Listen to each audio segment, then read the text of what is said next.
Hii ni video ikionyesha rais wa Berkane na baadhi ya viongozi wa timu hiyo wakiwa na waamuzi kwenye chumba kama inavyoonekana. Japo haijafahamika ni baada ya kipindi cha kwanza au ni baada ya mchezo kumalizika.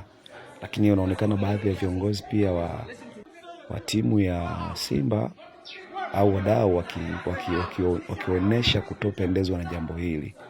Na ukiona inaonekana ilikuwa ni mkutano wa siri.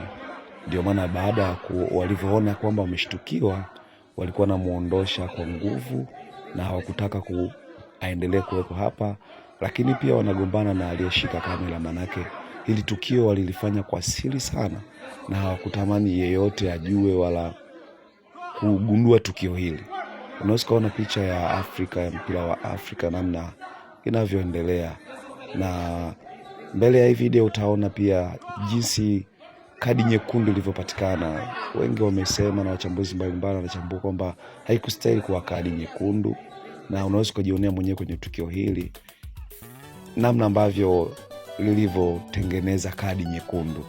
Kwa hiyo hata pia Mwana FA amezungumza, naibu waziri wa utamaduni, sanaa na michezo, hajapendezwa na tukio hili, na amenukuliwa akisema kwenye akaunti yake ya Instagram kwamba ni vyema CAF wawe wanachagua au kupendekeza mshindi kuliko kupotezeana muda.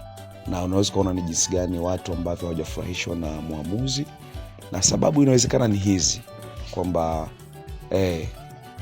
mambo ya kumalizia chumbani. Nini maoni yako? Comment.